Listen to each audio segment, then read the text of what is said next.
بسم الله الرحمن الرحيم اللهم صل على محمد وآل محمد.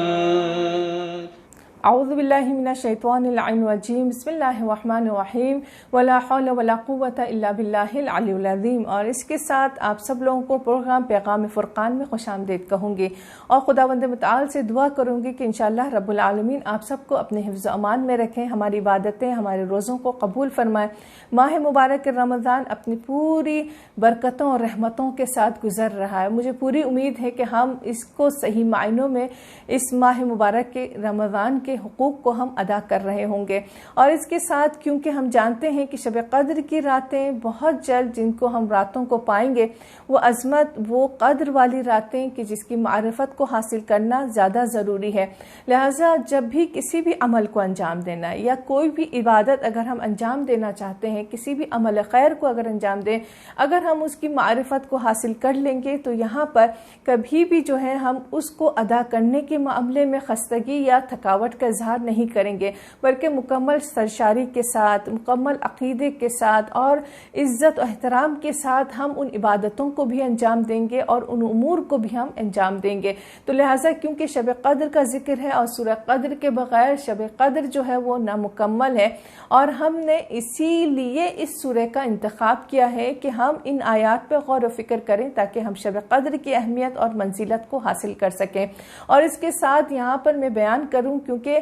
یہ وہ راتیں ہیں شب قدر کی کہ جو کہ ایام شہادت مولا متقیان علی ابن ابی طالب بھی ہے، اور اسی مناسبت سے ہم تھوڑا بہت جو ہے وہ ذکر شہادت بھی کریں گے. اور آج جو رات ہوگی وہ شب ضربت کی رات ہوگی. خدا ہمیں آپ سب کو وہ توفیق عنایت فرمائے کہ ہم مولا متقیان علی ابن ابی طالب کی حیات طیبہ سے جو ہے اپنے زندگیوں کو ہم روشن اور منور کر سکیں، کہ جو کہ شب ضربت ہمیں آپ کو یہ آگاہی دے رہا ہے کہ کس طرح ایک انسان عبودیت اور بندگی کی اس منزل کو پا سکتا ہے، اور اس کا راز اگر ہے تو وہ ولایت علی ابن ابی طالب ہے. تو لہٰذا ذکر ہو رہا ہے شب قدر کا، اور سورہ قدر کی تفسیر ہم انشاءاللہ شروع کریں گے. اس سے پہلے کہ ہم آیتوں پر غور و فکر کریں،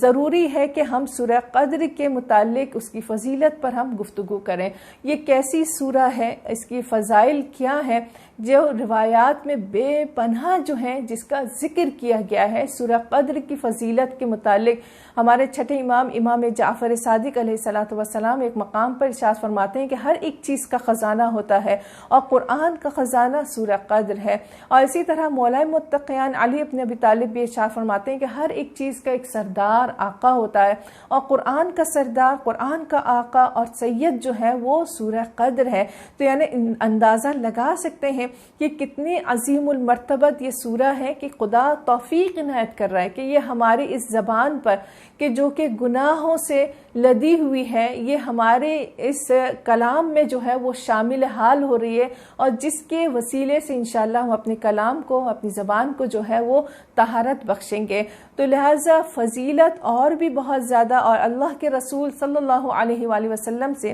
یہ فضیلت میں بیان کرتی چلوں کہ جو شخص بھی اس سورہ کی تلاوت کرے گا وہ ایسا ہی ہے کہ جس نے ماہ مبارک رمضان کے روزے رکھے ہوں اور شب قدر کو احیا کیا ہو، اس کو زندہ کیا ہو. اور اسی طرح جو ہے امام محمد باقر علیہ السلام سے بھی روایت ہے کہ انہوں نے ارشاد فرمایا کہ جو کوئی بھی سورہ انا انزلناہ کو بلند آواز سے پڑھے گا وہ اس شخص کی مانند ہے کہ جس نے راہ خدا میں تلوار کھینچی ہوئی ہو اور جہاد کیا، اور جو کوئی آہستگی سے اس سورہ کی تلاوت کرے گا وہ اس شخص کی مانند ہے کہ جس نے راہ خدا میں جو ہے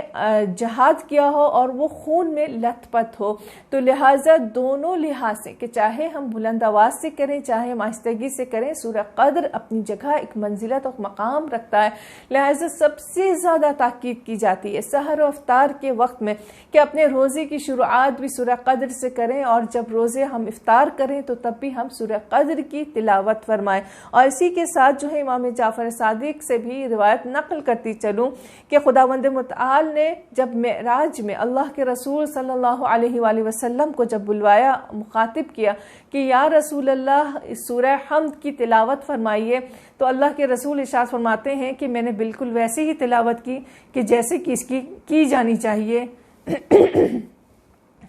اور اس کے بعد جو ہے اللہ تبارک و تعالیٰ نے حکم دیا کہ انا انزلناہ کی تلاوت فرمائیے. تو یہاں پہ جیسے ہی ارشاد فرمایا کہ تلاوت کیجئے، کیونکہ یہ سورہ تیری اور تیرے اہل بیت کی نسبت کو قیامت تک بیان کرے گی. اور اس کے علاوہ بے پناہ روایات جو ہیں ہمارے آپ کے سامنے موجود ہیں. امام موسیٰ کاظم علیہ السلام سے ایک روایت میں یہاں پہ ضرور نقل کروں گی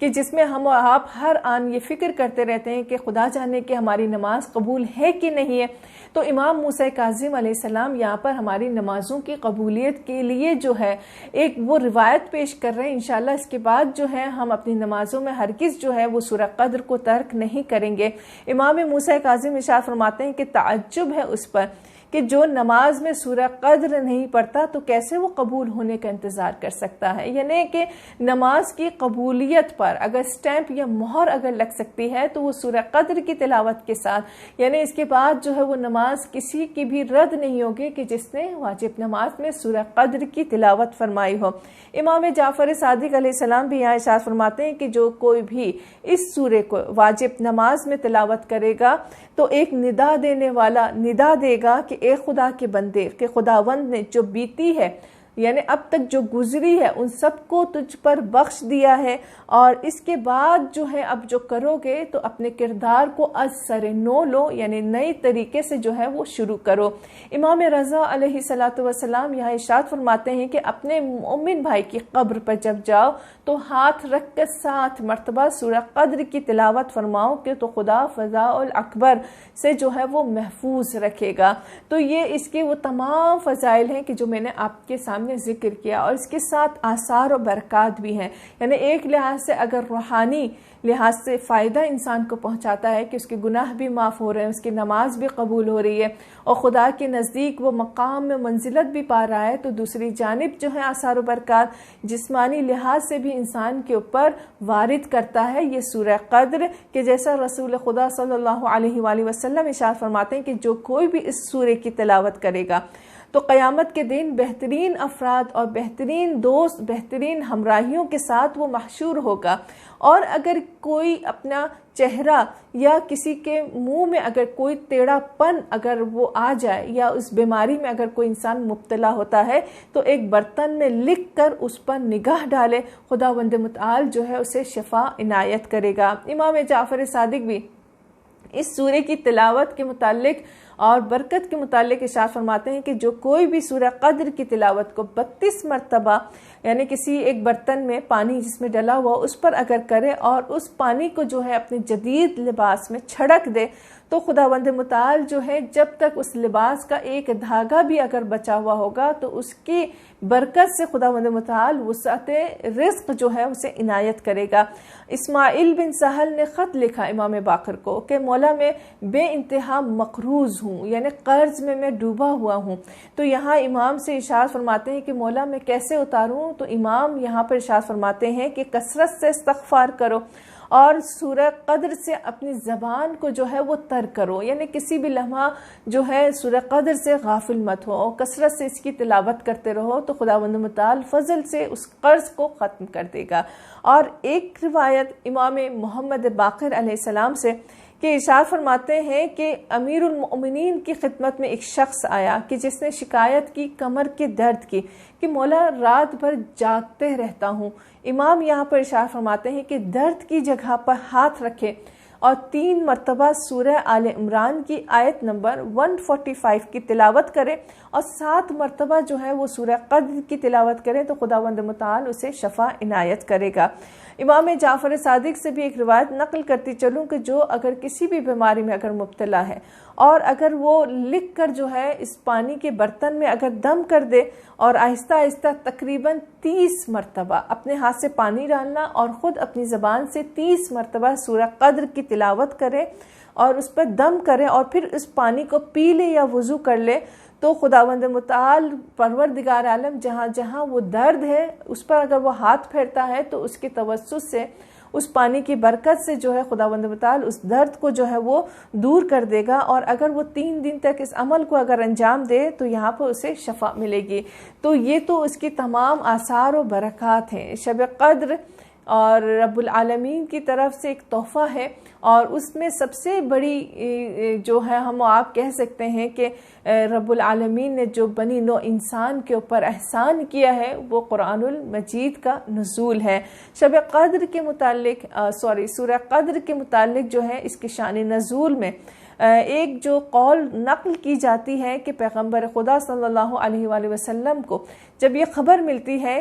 کہ اسرائیل کا ایک بندہ 1000 سال جو ہے وہ جنگ کے کپڑوں میں رہا اور جنگ کا اسلحہ جو ہے اس نے اپنے کندھے پر رکھ کر راہ خدا میں جہاد کے لیے تیار و آمادہ رہا، تو تاکہ وہ خدا کے دین کا دفاع کر سکے، تو اللہ کے رسول نے تعجب کیا اور یہاں پر وہ عرض کرتا ہے کہ بار الہ میری امت کی عمر تو اتنی طولانی نہیں ہے، تو لہٰذا وہ اس ثواب کو ایسی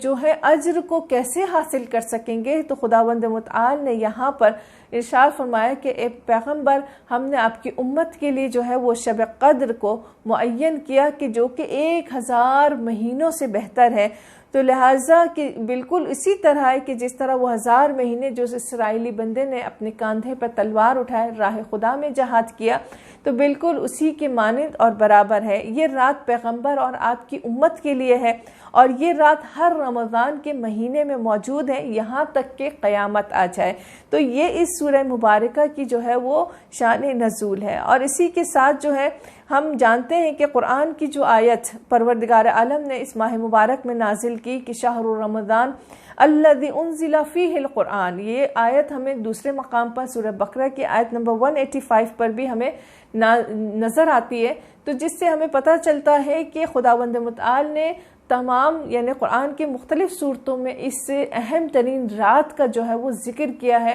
اور قرآن کی اہمیت کو یہ مزید جو ہے وہ اجاگر کرتی ہے۔ اور اس کے ساتھ ہی باقاعدہ طور پر ہم سورہ قدر کی شروعات کرتے ہیں اور آیات پر غور و فکر کرتے ہیں۔ پروردگار عالم اس سورہ قدر کی شروعات کچھ اس انداز میں کر رہا ہے کہ بسم اللہ الرحمن الرحیم انا انزلناہ فی لیلۃ القدر، یعنی کہ ہم نے اس کتاب مبین کو قرآن المجید کو شب قدر والی رات میں ہم نے اتارا ہے یا نازل کیا ہے۔ تو لہٰذا اگر ہم گفتگو کریں کہ قدر جو ذکر کیا گیا یا شب قدر جو کہا جاتا ہے اس کے معنی کیا ہیں، قدر کے کیا معنی جو مختلف مفسرین جو بیان کرتے ہیں، اس کے اوپر چند ایک دلائل کو آپ کے سامنے رکھیں تاکہ ہمارے سامنے جو ہے وہ قدر کے جو معنی جو ہے وہ واضح ہو سکیں۔ تو شب قدر کے ایک معنی جو لیے جاتے ہیں وہ یہ ہے کہ عظیم رات کے معنوں میں لیا جاتا ہے، یعنی بہت بڑی رات ہے۔ اور اسی طرح ہم دیکھتے ہیں کہ لفظ قدر جو ہے وہ قرآن الکریم میں مختلف مقامات پر آیا ہے، جیسے کہ سورہ حج کی آیت نمبر 74 میں پروردگار عالم ارشاد فرماتا ہے کہ ما قدر اللہ حق قدر ہی، یعنی کہ ان لوگوں نے خدا کی عظمت کو اور خداوند متعال کی بزرگی کو نہیں پہچانا جس طرح پہچاننا چاہیے۔ تو لہٰذا جو قرآن کے اگر ہم قرینے کو دیکھیں تو قدر جو ہے وہ عظمت کے معنوں میں لیا گیا ہے، اور اسی طرح وجوہ القرآن کتاب میں جو ہے وہ لیلۃ القدر کو لیلۃ العظمت کا نام جو ہے دیا گیا، یعنی اس طور پر بھی معنی کیے گئے۔ اور اسی طرح خود اگر قرآن الکریم میں لیلۃ القدر کے جو معنی جو خود اسی سورہ میں بیان کیے گئے ہیں وہ یہ ہے کہ یہ شب قدر ہے کہ جو کہ 1000 مہینوں سے زیادہ افضل ہے۔ ٹھیک، یہ تو ایک معنی قدر کے عظمت اور بزرگی کے، اور دوسرے جو معنی جو مفسرین جو بیان کرتے ہیں وہ یہ ہے کہ قدر کے معنی محدود اور تنگ ہونے کے ہیں، اور یہ معنی یعنی تنگ اور محدود ہونے کے لحاظ سے اس کے دو احتمال ہے کہ کیوں شب قدر کو کہا جاتا ہے کہ یہ محدود ہو جاتی ہے، یہ تنگ ہو جاتی ہے یہ رات، اس لیے ہے کہ شب قدر میں جس طرح روایتوں میں کہا جاتا ہے کہ فرشتہ روح الامین جو ہے وہ زمین پر اترتا ہے، اس وجہ سے زمین محدود ہو جاتی ہے۔ اللہ کے رسول سے بھی ایک روایت نقل کرتی چلوں کہ ارشاد فرماتے ہیں کہ شب قدر میں اتنے فرشتوں کا نزول ہوتا ہے کہ یہ یہاں پر گنتی کے قابل نہیں رہتا، زمین جو ہے وہ مختصر سی اور چھوٹی سی یا تنگ پڑ جاتی ہے۔ اور دوسرا یہ کہ جو روایتوں میں کہا جاتا ہے کہ آج کی رات جو ہے وہ انسان کی تقدیر جو ہے وہ معین ہو جاتی ہے،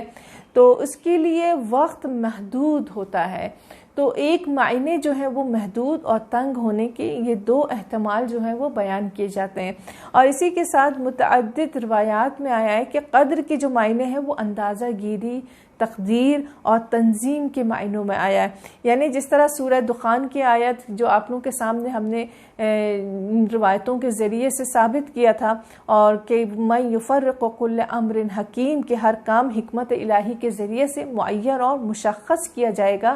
کہ ہم نے ان آیات میں ہم نے بیان کر چکے ہیں کہ خداوند متعال اس رات میں جو ہے وہ انسان کی تقدیروں کو لکھے گا، تنظیم کرے گا۔ لہٰذا راغب اصفہانی بھی لکھتے ہیں کہ شب قدر وہ رات ہے کہ جس میں پروردگار عالم تمام امور کو جو ہے جو مخصوص ہیں ان کو معین اور منظم فرمائیں گے، اور اسی طرح کثرت سے روایات میں موجود ہے کہ شب قدر جو ہے وہ انسانوں کے مقدرات کو آئندے کے لیے جو ہے وہ معین کرنے کے لیے جو ہے وہ قرار دی گئی ہے، مثلا رزق، روزی، موت، خوشی، ناخوشی، اور اسی طرح انسانی زندگی کے تمام امور یا انسان کی لیاقت و صلاحیت کو جو ہے وہ ثبت کیا جاتا ہے۔ اور اسی طرح یہ کہا جاتا ہے کہ تقدیر جو لکھی جا رہی ہے یہ اجباری نہیں ہے، بلکہ انسان کے اختیار کو نہ تو اس میں کوئی بھی سلب کرنے کی باعث بھی نہیں بنتا، یہ ہر صورت جو ہے انسان اپنی تمام امور کو جس طرح مکمل اختیار کے ساتھ انجام دیتا ہے، لیکن چند ایک ضروری کہ جس کے اوپر جو ہے کلی طور پر جو ہے وہ ہمارے اور آپ کے مقدرات کو معین کیا جاتا ہے، وہ شب قدر کی راتیں ہیں۔ اور امام جعفر صادق علیہ السلام یہاں پہ ایک روایت ہے کہ جو ارشاد فرماتے ہیں کہ انسان کے امور کی جو تنظیم ہوتی ہے یا تقدیر ہوتی ہے وہ 19 کی رات کو لکھے جاتے ہیں، عمل درآمد جو ہوتا ہے وہ یا اس کا حکم جو دیا جاتا ہے وہ 21 کی رات کو، اور آخری دستخط جو ہے وہ 23ویں کی رات کو کیے جاتے ہیں۔ اور اس کے ساتھ جو ہے امام جعفر صادق یعنی معصومین سے ایک روایت یہ بھی نقل کرتی چلوں کہ شب قدر والی رات کے متعلق کہ بلکہ ماہ مبارک رمضان کی ٹوٹل جو راتیں گزرتی ہیں،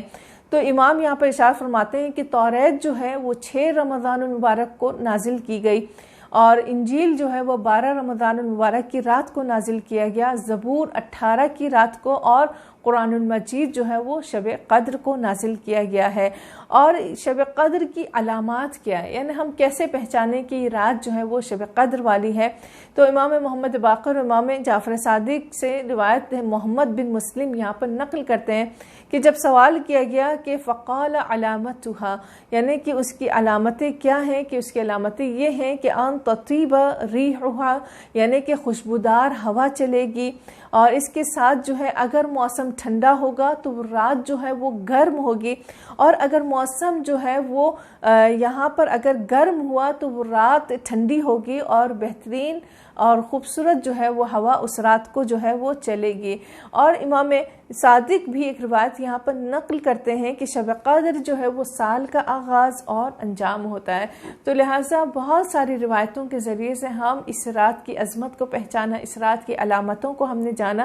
اب یہاں پہ ایک یہ سوال پیدا ہوتا ہے، اور یہ سوال جو ہے وہ ائمہ معصومین سے بھی کیا گیا، وہ یہ کہ شب قدر کیا صرف ایک ہی سال ہوا یا یہ ہر سال جو ہے وہ تکرار ہوتا ہے؟ یہ ایک بہت بڑا سوال ہے، یعنی کہ جس رات خداوند متعال نے قرآن الکریم کو نازل کر دیا اسی رات کو ہی شب قدر کہہ دیا، اور اس کے بعد آئندہ کیونکہ ہر سال ماہ مبارک رمضان آتا ہے تو کیا پھر ہم کہہ سکتے ہیں کہ یہاں پر دوبارہ سے وہی والی راتیں جو ہے ہر سال تکرار ہوتی ہیں؟ تو اس کے متعلق جو ہے روایت یہاں پہ داؤد بن فرقہ چھٹے امام سے نقل کرتے ہیں کہ امام ارشاد فرماتے ہیں کہ سنا ہے ایک شخص آ کر جو سوال کرتے ہیں کہ شب قدر کے متعلق کہ مولا مجھے شب قدر کے متعلق خبر دے دیں، کیا یہ ہر سال تھا اور ہے؟ تو یہاں پہ امام نے ارشاد فرمایا کہ اگر شب قدر اگر اٹھا لیا جائے تو قرآن اٹھا لیا جائے گا، یعنی اس قدر کنیکشن مضبوط ہے شب قدر اور قرآن کے متعلق، اور یہ ہر سال یہ رات جو ہے وہ تکرار ہوتی ہے، جس طرح شب قدر زمین کے گرد جو ہے وہ چکر کاٹتی ہے اور کرۂ ارض پر تکرار ہوتی ہے، اور یہ آیت جو پڑھی جاتی ہے کہ شہر رمضان الذی انزل فیہ القرآن، اس آیت سے یہ واضح ہے کہ ماہ مبارک رمضان میں ہر سال شب قدر کی رات کو تکرار کیا جاتا ہے۔ ابو ذر سے بھی یہاں پہ ایک روایت نقل کرتی چلوں کہ جو روایت ہے رسول خدا سے کہ یا رسول اللہ آیا شب قدر جو ہے صرف انبیاء کے لیے معین تھا اور اب جو ہے وہ شب قدر کی وہ راتیں جو ہے نہیں ہوں گی اور آنے والے زمانے میں وہ پائی نہیں جائے گی؟ تو یہاں پر اللہ کے رسول نے ارشاد فرمایا کہ نہیں، یہ رات جو ہے تا قیامت تک کے لیے ماہ مبارک رمضان میں ہر سال جو ہے وہ پائی جاتی ہیں۔ تو اس کے ساتھ جو ہے شب قدر کی رات کی عظمت جو ہے یہاں پر ہمیں پتہ چلتی ہے کہ الحمدللہ وہ رات جو ہے وہ آج بھی باقی ہے۔ تو لہٰذا صرف ہمارا اور آپ کا جو ہے سب سے اہم ترین مقصد یہ ہونا ہے کہ ہم اس رات کو پا لیں اور اس رات کی عظمت کو ہم حاصل کر لیں۔ اب یہاں پر کچھ چیزیں جو ہیں، ایک اہم بات جو میں بیان کرتی چلوں کہ آخر وہ کون سی راتیں ہیں، کیونکہ 3 راتوں کا ذکر کیا جاتا ہے، 19ویں کی، 21ویں کی اور 23ویں کی رات۔ تو اس کے متعلق روایات بہت زیادہ ہیں۔ کچھ روایتیں ایسی ہیں کہ مطلب ہم لوگ اگر ایک طرح سے کہہ سکتے ہیں کہ روایتوں کو ہم تقسیم کر سکتے ہیں، اور ایک حصہ ان روایتوں کا ہے کہ جو کہتے ہیں کہ شب قدر ان تینوں راتوں میں پائی جاتی ہے، اور ایک روایتوں کا ایک حصہ جو ہے وہ یہ کہتا ہے کہ 21 اور 23ویں کی رات جو ہے وہ شب قدر ہوئی ہے، اور تیسرا جو نظریہ کہا جاتا ہے جو روایتوں میں بیان کیا گیا ہے وہ یہ ہے کہ 21 کی رات کو شب قدر جو ہے وہ نقل کیا جاتا ہے، اور آخر میں یہ کہ 23 کی رات جو ہے وہ شب قدر کی رات ہے۔ البتہ روایتوں کی جو اکثریت کو اگر ہم دیکھیں تو یہاں پہ کہہ سکتے ہیں کہ 23ویں کی جو رات جو تھی شب قدر کی، اس کی طرف جو ہے وہ سب سے زیادہ اشارہ ملتا ہے۔ لہٰذا اللہ کے رسول صلی اللہ علیہ وآلہ وسلم کی حیات طیبہ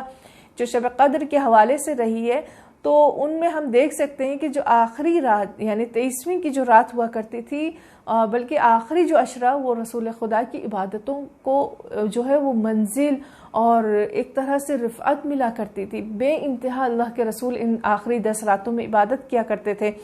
اور مولا کائنات علی ابن ابی طالب یہاں پر نقل کرتے ہیں کہ چاہے بارش بھی کیوں نہ ہو رہی ہو تیزی و سرعت کے ساتھ، اور چاہے ہر طرف کیچڑ ہی کیوں نہ ہو رہی ہو، لیکن اللہ کے رسول یہاں پر تاکید کیا کرتے تھے کہ شبیداری کرو، اور اس قدر رسول پاک جو ہیں وہ عبادت کو انجام دیا کرتے تھے کہ ان کے چہرے مبارک پر گیلی مٹی لگ جایا کرتی تھی، لیکن وہ اپنی عبادت میں مشغول رہتے تھے۔ اور دوسری جانب جو ہے ہمیں یہ روایت بھی ملتی ہے کہ 23ویں کی رات جو مسجد میں ہوا کرتے تھے افراد یا گھر میں، تو 23ویں کی رات جو ہے رسول خدا لوگوں کے چہروں پر جو ہے وہ پانی چھڑکا کرتے تھے تاکہ وہ جاگتے رہیں اور اس رات کو، اس رات کی عظمت کو وہ پا سکیں۔ اور اسی طرح حضرت زہرا سلام اللہ علیہا کی حیات طیبہ پر اگر نگاہ ڈالیں تو بی بی 22ویں کے دن جو ہے وہ بچوں کو سلا دیا کرتی تھی تاکہ 23ویں کی رات جو ہے وہ بچے احیا یا جاگ سکیں اور بیدار کے ساتھ جو ہے وہ اعمال کو انجام دے سکیں۔ اور آپ سلام اللہ علیہ ایک مقام پر ارشاد فرماتی ہے کہ محروم ہے وہ شخص جو اس رات کی خیر اور فضیلت سے محروم ہو جائے۔ اگر جو شخص اس رات کو چھوڑ دے، شبیداری نہ کرے، اعمال نہ کرے، تو وہ انسان جو ہے وہ محروم ہو جاتا ہے خیر سے، برکتوں سے، فضیلتوں سے۔ اور ابن ابی الحدید جو ہیں نہج البلاغہ کی جب شرح لکھتے ہیں تو امیر المؤمنین سے جب سوال کیا گیا کہ کیا شب قدر کی ایک رات معین نہیں کی جا سکتی، مثلا 3 راتوں میں اعمال کو انجام دینا یا آخری کا پورا عشرہ ہم شب قدر کو ڈھونڈیں، تو یہاں پر امام ارشاد فرماتے ہیں کہ اس میں کوئی شک و تردید نہیں کہ خداوند متعال نے تمام مصلحت اور تمام عنایتیں جو ہیں وہ شب قدر میں مخفی کر رکھی ہیں، اور اگر یہ اعلان کیا جاتا کہ کون سی رات میں شب قدر ہے تو تمام کے تمام لوگ جو ہے صرف اسی رات کو عبادت کرتے اور دوسری راتوں کو ترک کر دیتے۔ تو لہٰذا ارادہ الہی ہے، یہ عنایت پروردگار عالم ہے کہ انسان زیادہ سے زیادہ عبادت کو انجام دے۔ تو لہٰذا میں بھی نہیں چاہتا کہ تم لوگوں کو محروم کروں یعنی ان عبادتوں سے، ان ذکر سے، تاکہ کثرت سے اپنے نام اعمال میں عبادتوں کو جو ہے وہ لکھ سکو اور بیان کر سکو۔ تو شب قدر کی فضیلت جس طرح بیان کی جاتی ہے اور مختلف کتب میں بھی ذکر کیا گیا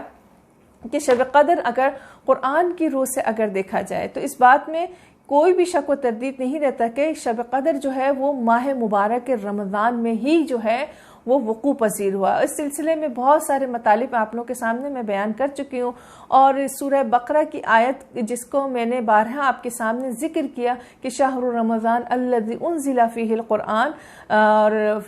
ھدی للناس سے، یعنی کہ اس آیت میں بھی خداوند متعال جو ہے رمضان المبارک کا ذکر کر رہا ہے کہ اسی رات میں ہی شب قدر جو ہے وہ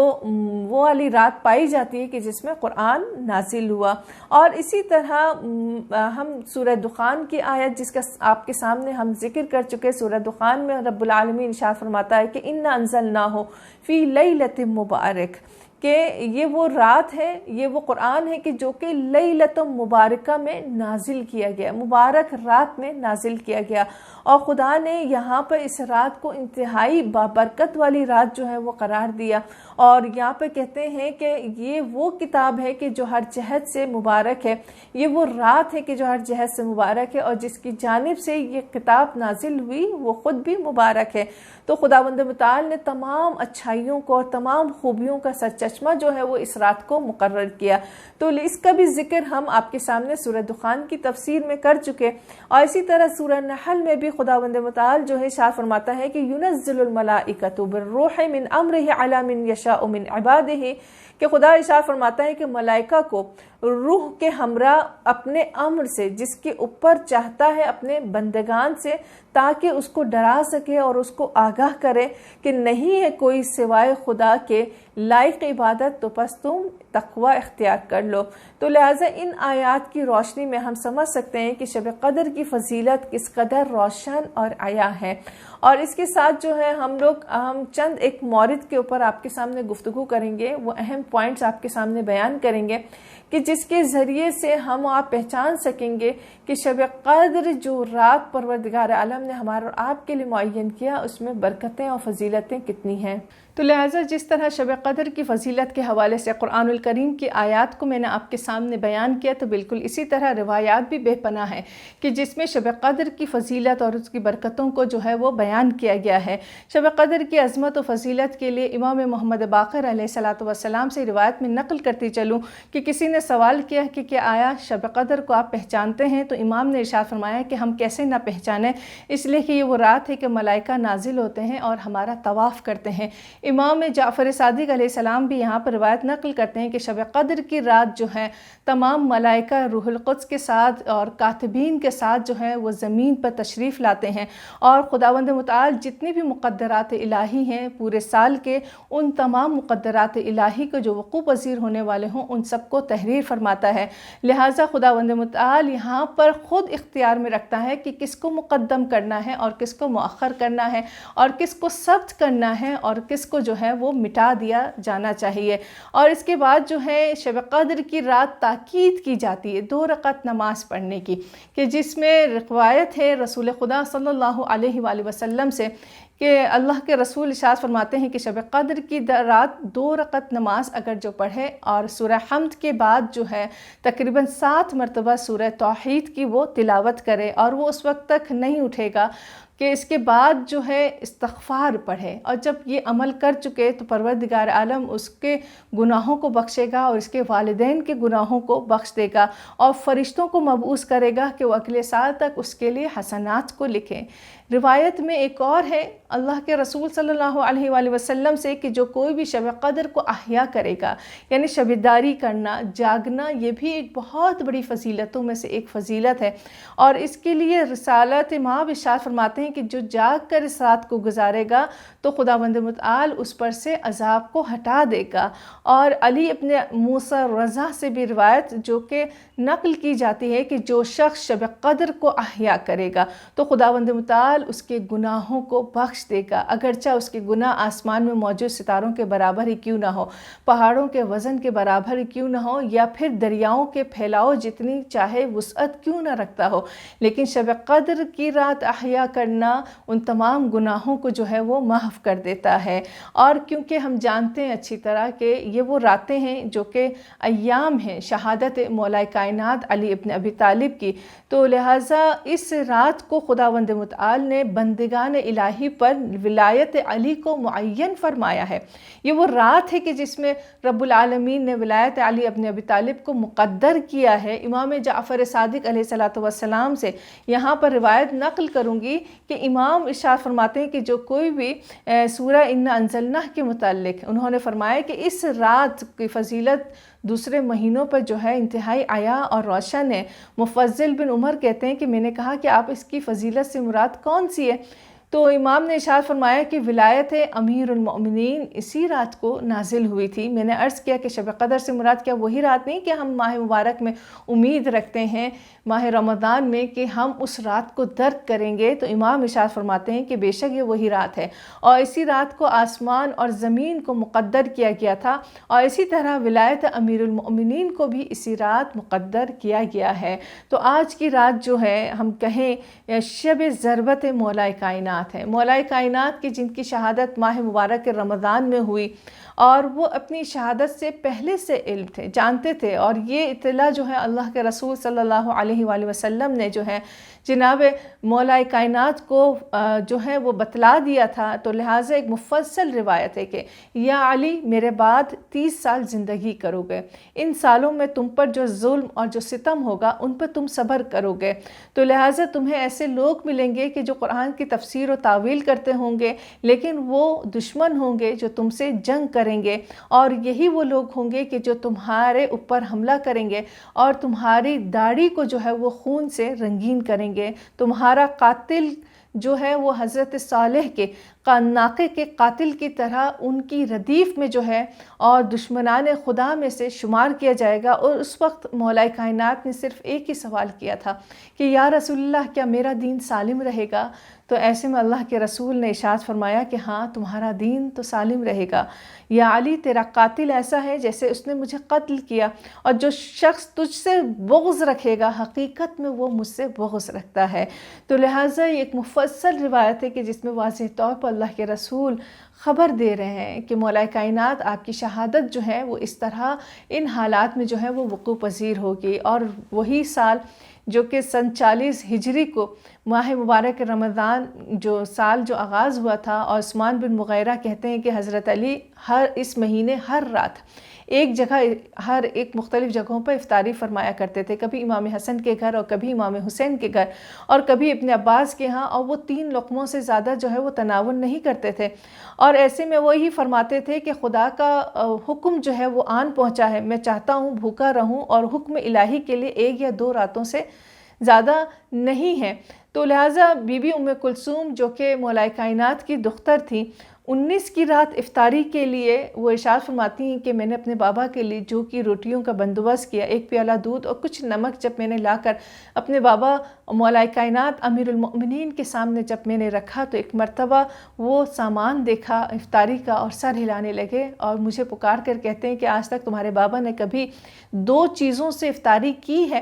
تو یہاں پر فرمایا ہے کہ اے ام کلثوم اس میں سے کوئی ایک چیز جو ہے وہ اٹھا لو، اس لیے کہ میں ایک ہی چیز لے کر اس دنیا سے رخصت ہونا چاہتا ہوں، کیونکہ اللہ کے رسول صلی اللہ علیہ وآلہ وسلم نے کبھی اپنے سفرے میں ایک سے زیادہ کسی دوسری چیز کا استفادہ یا استعمال نہیں کیا ہے۔ تو ایسے میں ان کی بیٹی نے دودھ کو ہٹا لیا، مولا نے جو کی روٹی اور نمک کے ساتھ جو ہے وہ افطار کیا۔ اور یہاں پہ ابن شہر عاشوب کہتے ہیں کہ امیر المؤمنین 19 کی رات جو ہے وہ بالکل نہیں سوئے،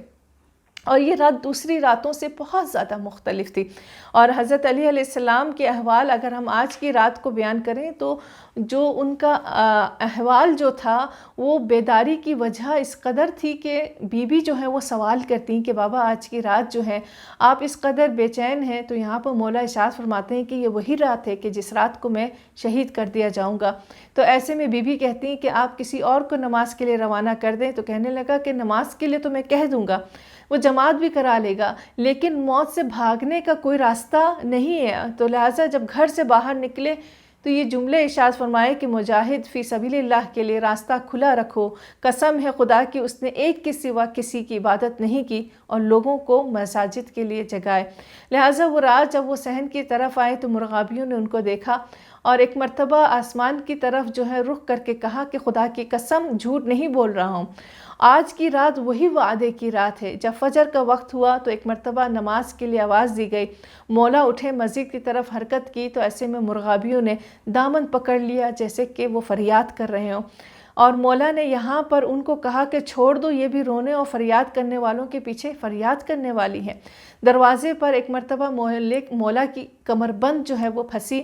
اور یہاں پر اپنی کمر بند کو سیدھا کر کے ایک مرتبہ ارشاد فرمایا کہ اے علی اپنی کمر کو موت کے لیے صحیح طریقے سے باندھ، کیونکہ موت سے تیری ملاقات قریب ہے، اور جب موت تیری طرف آئے تو فریاد مت کرنا۔ 19 کی رات کو بی بی ام کلثوم ارشاد فرماتی ہیں کہ میں نے وہ تمام رات اپنے بابا کو یہی کہتے ہوئے سنا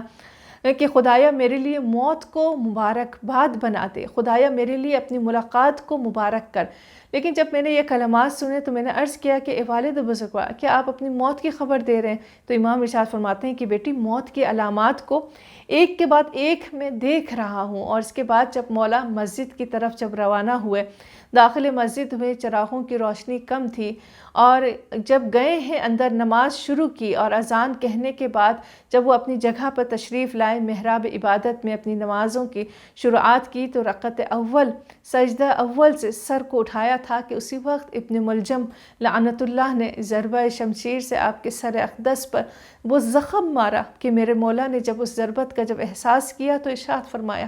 کہ بسم اللہ و باللہ وعلی ملت رسول اللہ، اور فرمایا فزتو برب الکعبہ، رب کعبہ کی قسم علی کامیاب ہو گیا۔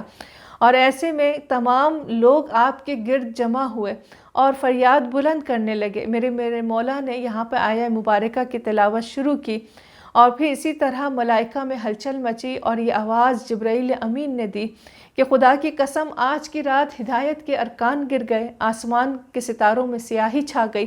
ہدایت کی مضبوط رسی آج ٹوٹ گئی ہے، پیغمبر کا چچا زاد آج مارا گیا، مصطفیٰ کا ولی شہید ہو گیا، علی مرتضیٰ مارے گئے، اوصیہ کے سید و امیر قتل کر دیے گئے۔ لہٰذا یہ تمام جو مقتل جو شہادت مولا کائنات یا ضربت شہادت جو آپ کے سامنے بیان کی گئی ہے، اور ہم یہاں پہ یہی کہیں گے کہ پروردگار عالم اس رات کہ جو کہ میرے مولا نے جملہ ارشاد فرمایا تھا کہ فزت برب الکعبہ کہ رب کعبہ کی قسم میں کامیاب ہو گیا،